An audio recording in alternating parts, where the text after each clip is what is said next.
Assalamualaikum warahmatullahi wabarakatuh. Perkenalkan, nama saya Muhammad Arsy dengan NIM 1220108 dari kelas 12 6C13.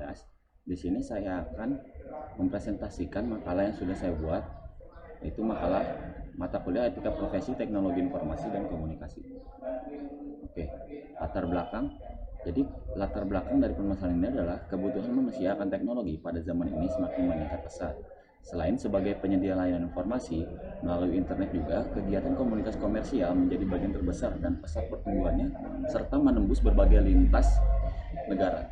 Bahkan melalui jaringan ini, kegiatan pasar dunia bisa diketahui selama 24 jam dan bisa kita lihat cuma melalui internet saja.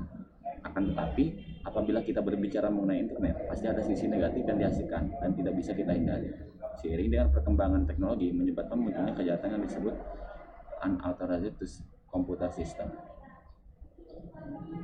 Lalu apa sih cybercrime itu? Cybercrime adalah bentuk-bentuk kejahatan yang timbul karena memanfaatkan teknologi internet.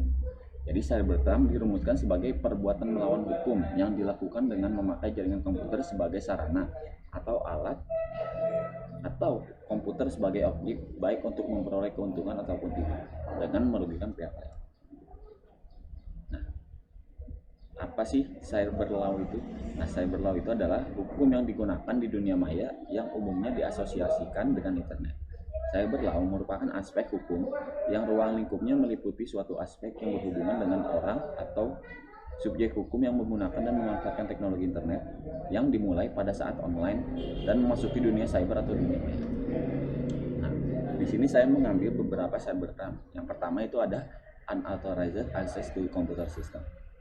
Nah, apa sih unauthorized access to computer system itu?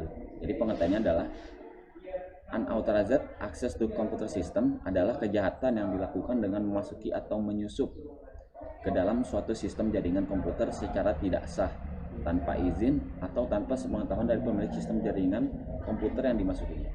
Nah, ada beberapa penyebabnya, yaitu yang pertama karena akses internet yang tidak terbatas, lalu adanya kelalaian pengguna komputer, lalu mudah dilakukan dan sulit untuk melacaknya. Nah, apa sih penanggulangan dari kejahatan ini? Yang pertama itu ada menambahkan personel tenaga ahli ke dalam cyber police. Lalu yang kedua ada meningkatkan pengawasan pemerintah terhadap cybercrime. Lalu ada peningkatan standar pengamanan sistem jaringan komputer nasional sesuai dengan standar internasional. Nah, lalu cybercrime yang kedua itu ada cyber espionase. Nah, jadi apa sih cyber espionase ini? Cyber espionase adalah kejahatan yang memanfaatkan jaringan internet untuk melakukan kegiatan memata-matai terhadap pihak lain dengan memasuki sistem jaringan komputer pada pihak sasaran. Nah, di sini ada beberapa faktor penyebab terjadinya cyber espionase. Yang pertama ada faktor politik, di mana biasanya pada faktor ini digunakan untuk mengancam seseorang yang memberontak pemerintahan. Salah satu contoh kasusnya yaitu saat demo RUU KUHP, di mana ada beberapa mahasiswa yang disadap oleh pihak politikus untuk melakukan ancaman agar tidak jadi melakukan demo. Lalu yang kedua ada faktor ekonomi, di mana biasanya faktor ekonomi ini salah satu contoh kasus dari faktor ekonomi ini adalah orang yang menyadap akun internet untuk kepentingan pribadi, atau bisa juga menyadap password dari kartu debit orang untuk diambil uang. Nah, kalau untuk faktor budaya ini biasanya karena lingkungan yang memang sangat tidak asing dengan kejahatan cyber espionase ini, lalu jadi banyak orang yang penasaran untuk melakukannya. Lalu penanggulangan dari cyber espionase ini adalah yang pertama mengenali teknik yang hacker dalam melakukan serangan spionase cyber, bertujuan untuk memberikan pengetahuan serta pencegahan dari seluruh aktivitas kejahatan cyber di jaringan.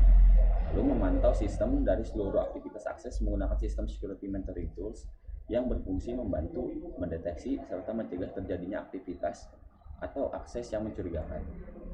Lalu pastikan infrastruktur penting dalam jaringan komputer perusahaan selalu terlindungi dan terupdate dengan versi terbaru. Lalu cybercrime yang ketiga itu ada infringement of privacy. Nah, apa sih infringement of privacy itu? Kejahatan ini merupakan yang ditujukan pada informasi seseorang yang merupakan hal sangat pribadi dan rahasia.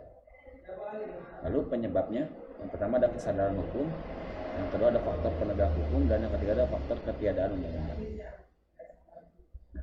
Penanggulangan dari kejahatan ini adalah yang pertama mencari nama Anda sendiri melalui mesin pencarian Google untuk mengetahui sejauh mana data Anda dapat diketahui khalayak luas. Lalu yang kedua, mengubah pengaturan privasi atau keamanan.